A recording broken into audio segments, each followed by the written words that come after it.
Hey, this off to a great start already.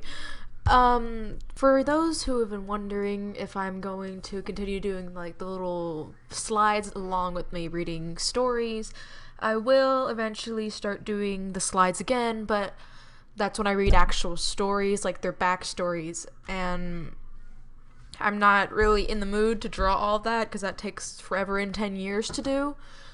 So, yeah, that's all it is. I'm lazy. um, this person wanted me to review their Creepypasta OC, and that's what I'm gonna do right now. From the looks of it, I don't mean to be rude or anything, but doesn't look that doesn't look promising. So far, the actual picture, from what I can see, since I can't see much, it looks okay. Like, it's hard to explain. It doesn't have any bright colors to make her attention-seeking or anything, like people think with Lila because she has cuts, but aside from the point. She looks very like a normal girl, like this could actually happen, and she doesn't have like bright pink hair or something like that. But anyways, let's continue on. Full name, Katie Martha Rogers, age 16, gender female, height 5'1", theme song You're So Creepy by Ghost Town, quote / line, too late to ask. History. When she was very young, she actually saw Slenderman, and after the encounter, she began to act strange. Like when she did when she was in kindergarten. Kids were scared of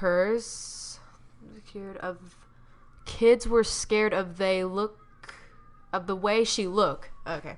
Of the way she looked. Eyes widened, standing in the middle of the hallway, looking at people strangely. But the way she talks is a very low voice. She was then given the name Creepy Katie by her classmates. Her older sister Lyra was the only person who understood her. She didn't really get along with Toby nor her mother. Did I mention that she's Tiki Toby's younger sister? But she was 14, Toby was 17. She was involved in a car accident and that took away her sister Lyra. But before the event, Slenderman had actually been visiting her every night as she grew older. She started to hang out with Toby after the accident, and when Toby started to notice Slenderman stalking him, Katie then began explaining to him that he's preparing the both of them. And that's when the voices came in his head. After witnessing him murdering her father and setting the neighborhood on fire, as he was about to die, Katie then comes in with Slenderman telling Toby that they're ready. And then they both woke up, their memory of their past are taken away, and become loyal proxies to the Slenderman. Personality. Katie may look scary and all. She is known to be very calm at everything and that she does or what happens. This leads Masky calling her emotionless chick.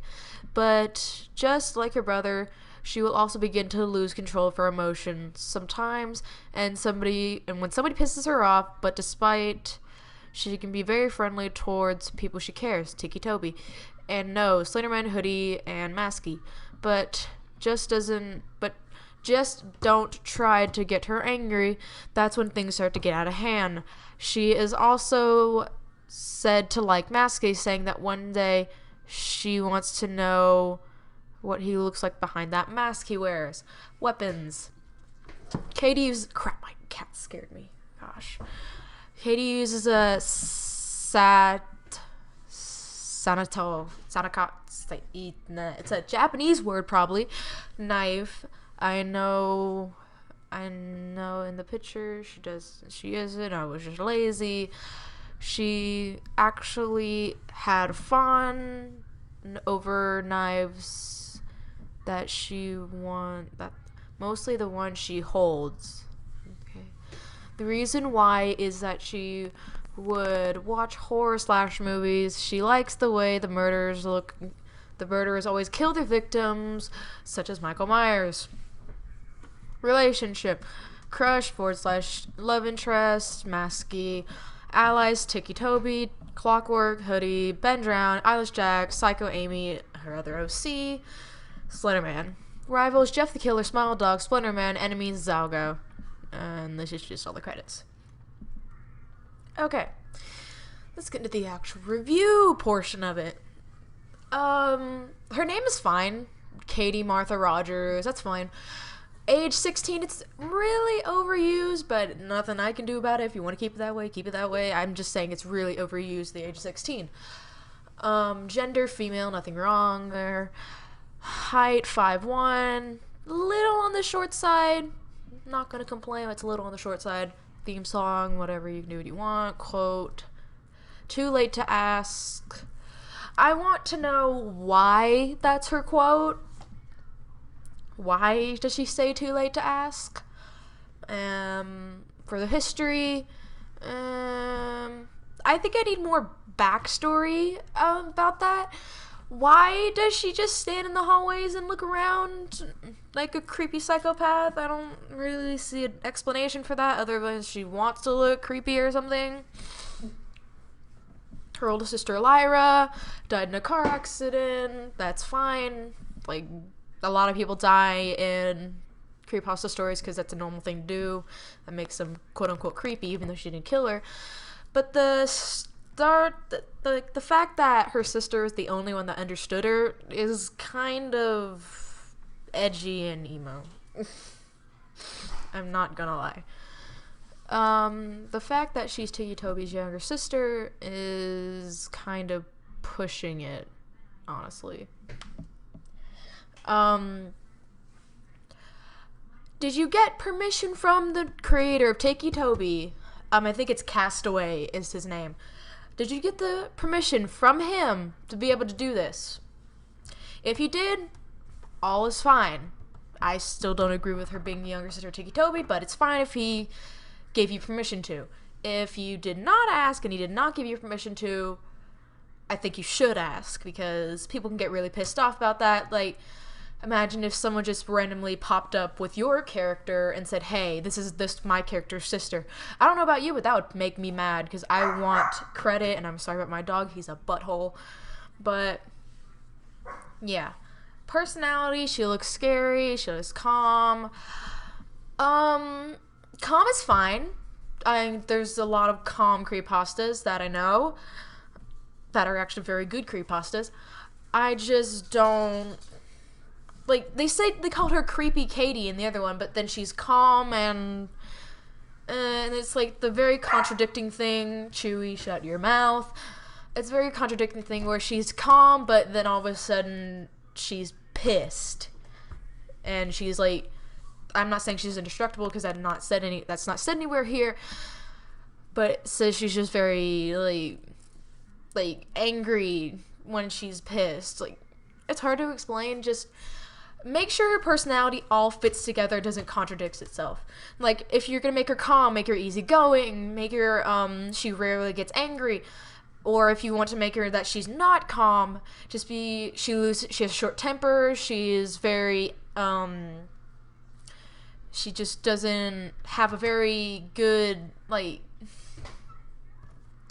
sense of keeping her calm and such. Also, in personality, it says she can be friendly towards the people she cares. Yeah, that's fine. Still doesn't go with the rest of the stuff, but that's fine. You can make her a proxy. That's fine. Like I said, that's fine. Since a lot of my characters are proxies. But make me, why did Slenderman start following her? He just randomly started to follow her around. There's no specific reason. He just followed her around to follow her around. Relationships, crush, love interest, masky. I don't particularly find interest in shipping OCs with, canon quotation mark characters. I'm trying to stop people from attacking you, because a lot of people would attack you or like yell at you or pretty much send you death threats for shipping your character with someone else. You can. I just wouldn't make it canon. You can make him continue to be a crush and love interest, but I don't recommend at all like making an actual canon ship, because that's when things get crazy and hectic. Chewy, I swear. Allies: Tiki Toby, Clockwork, Hoodie, Ben Drown, Eyelash Jack, Psycho Amy, Slenderman. Chewy! I'm sorry. That's fine. Rivals: Jeff the Killer, Smile Dog, Splenderman. Tell me why those are her enemies. Why doesn't she like Jeff? Why doesn't she like Smile Dog? Why doesn't she like Splenderman? I understand why she doesn't like Splenderman, but because he's creepy. But I want like more backstory to why. Like, what did they do? Or like that would be different. Like where she didn't like she disliked those characters, but she says that they're rivals. Rivals means like you want to get rid of them and just push them off the face of the planet, pretty much. Why? Overall, this character needs a lot of redoing, in my opinion. Just to sum it all up, why? Did you ask the creator of Tiki Toby? I would change her backstory a little bit to make sense. To like I said, why is she just standing in the hallway? I would consider taking out her sister is the only one that understood her.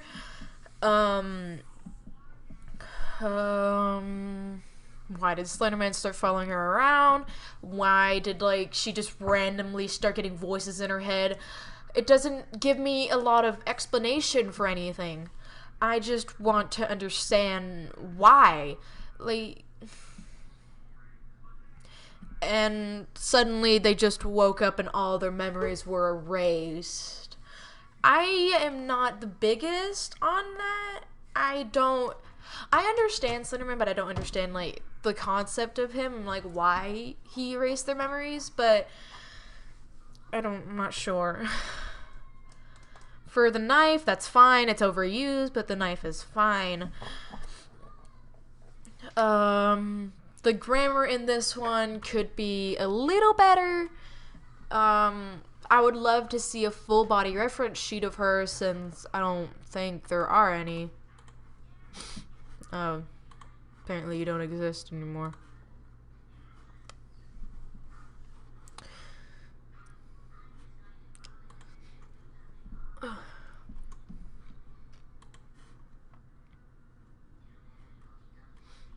Okay, I don't think there are. But, like I said, this seems like you didn't put a lot of effort into it. I'm not saying that you didn't, but it just seems like you didn't. It seems like you just threw it all together because you want to make a Creepypasta OC. Your OCs need to have backstory. They need to make sense. They need to, every little tiny piece needs to fit together perfectly, or it's just all thrown off. Out of 10, I think this character is about a 4. I know that sounds harsh, but I think she's about a 4. And from what I can see, she wears a black shirt. That's fine. That's fine. That's completely fine. Why is this her line? Just take everything I said into consideration. I don't a lot of the things in her bios and personality where it just it kind of runs off into something else. I don't understand why it just you gave reasons why. If you can make an other tab and give reasons to why this is all everything, because her personality, we're just looking for her personality, not her backstory or what people call her. I just think that this could be just a lot better. It's a good OC for what it seems right now, but it just could be a lot better, and I think you could do better. So, yeah. Just I hope you don't find this to be too rude or anything. So, if you guys want me to review your creepypastas, just leave a link. I'm going to leave a link in the description to the journal that you can link your creepypastas in. And I just want you guys to just leave them there if you want me to review them or critique them. So, yeah. I'm sorry I'm awkward. I'm new with this.